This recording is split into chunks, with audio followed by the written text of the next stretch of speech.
This Star Trek, The Next Generation crew member appeared in the pilot, then vanished. This Star Trek, The Next Generation crew member appeared in the pilot episode before being promptly forgotten.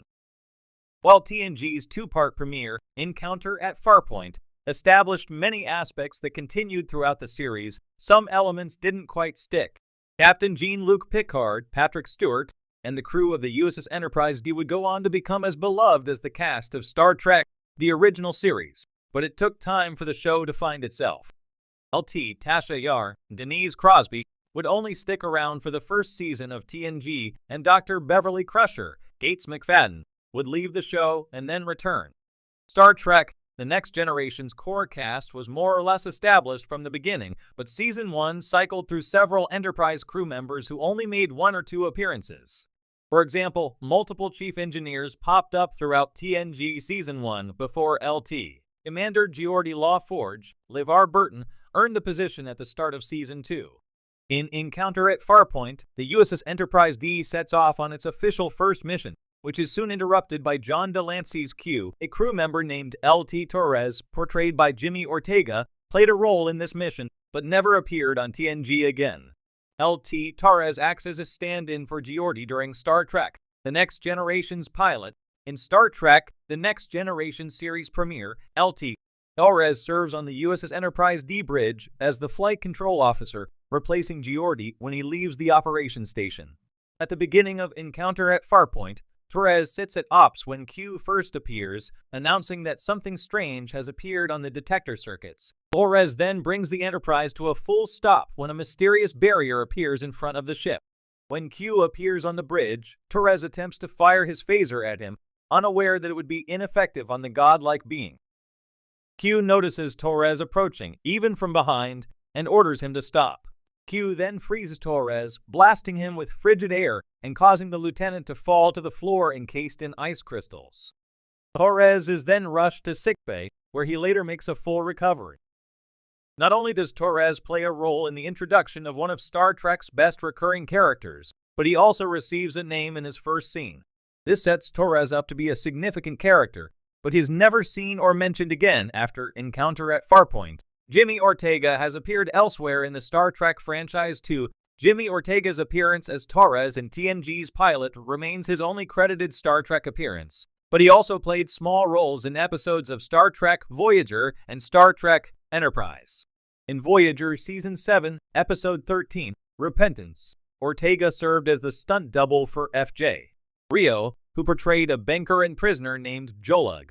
Ortega also popped in Enterprise Season 3, Episode 3, Extinction, as a decon agent who tried to kill Captain Jonathan Archer, Scott Bakula, Ensign Hoshi Sato, Linda Park, and Sub-Commander T'Pol, Jolene Blalock. Ortega's agent is killed by his fellow agents after his decon suit rips, infecting him with a deadly virus. Ortega is an actor and stuntman who has been involved in numerous popular television shows and films since he began performing in 1979. He has served as a stunt performer in films such as Predator 2, Tombstone, Ocean's 11, Spider-Man 2, and Terminator: Dark Fate. As an actor, he has appeared in episodes of Magnum P.I., Dragnet, Days of Our Lives, Arrested Development, and Walker. Ortega also appeared in the 2012 A-Team film, as well as 2022's Babylon. Jimmy Ortega's LT Torres helped make Q's Star Trek: The Next Generation entrance memorable, and it's a shame the character never appeared again. In the vast universe of Star Trek: The Next Generation, TNG, filled with interstellar adventures, captivating characters, and complex moral dilemmas, a handful of enigmatic plot threads were woven into the narrative but never fully unraveled. One such mystery revolves around a crew member who appeared in the pilot episode, Encounter at Farpoint, only to disappear from the series entirely without explanation. For longtime fans and eagle-eyed viewers, this character's absence raises questions about the creative decisions behind the show and the potential storylines that could have evolved if they had stayed. The crew member in question is none other than Lieutenant Commander Sarah McDougal, played by Brooke Bundy. She serves as the ship's chief engineer during the USS Enterprise D's maiden voyage in the two-part pilot episode, assisting Captain Jean-Luc Picard and his crew as they begin their historic journey into deep space. At first glance, McDougal seems like an essential part of the crew, operating in one of the most vital positions on a starship, the engineering section, the nerve center that keeps the ship functioning. Her character's sudden disappearance after the pilot left a noticeable gap, raising the question, why was she introduced, only to vanish without a trace? To understand the significance of McDougal's brief appearance, we need to examine the broader context of Star Trek: The Next Generation at the time of its debut. The series premiered in 1987, a full 18 years after the original Star Trek series ended. TNG was created to carry on the franchise's legacy, but aimed to establish its unique identity with new characters and a different storytelling style. As part of this process, the creative team behind the show had to fine-tune the roles of various crew members to ensure that each had a distinct function aboard the Enterprise D. In this experimental stage, some characters were bound to fall by the wayside as the writers honed in on which dynamics worked best. When The Next Generation began, one of its most glaring differences from the original Star Trek series was the lack of a clearly defined chief engineer. In the original series, Montgomery Scott, Scotty, was a fan-favorite character, serving as the irreplaceable miracle worker in charge of the Enterprise's engine room. In contrast, TNG's early episodes shuffled through various engineers, including McDougal, none of whom left a lasting impression. McDougal, specifically, appears in Encounter at Farpoint as a no-nonsense, competent engineer, interacting with Captain Picard and ensuring the new Galaxy-class starship is operating smoothly during its first mission. Though she doesn't have much screen time, McDougal's role seems to be setting the foundation for a steady chief engineer presence in the series.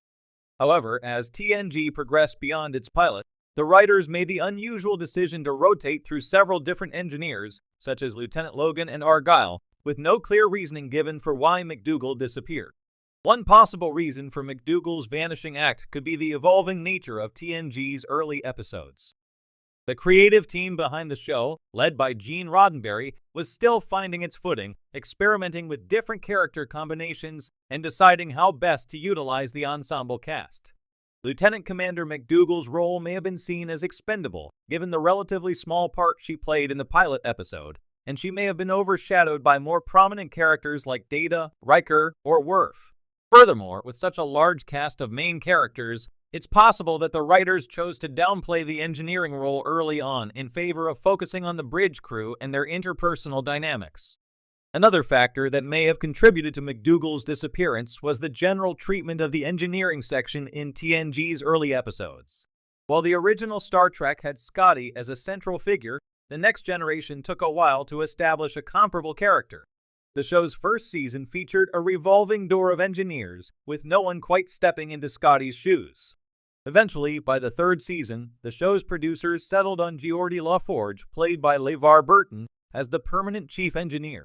LaForge's promotion from helmsman to engineer gave the character a more significant role and allowed Burton to develop a more central, beloved character over time. This change marked the end of TNG's experimentation with engineers, as LaForge quickly became a fixture of the series. While Sarah McDougal's tenure aboard the Enterprise was short-lived, her brief appearance offers an interesting glimpse into the behind-the-scenes decisions that shaped The Next Generation in its formative years. It's not uncommon for shows in their early seasons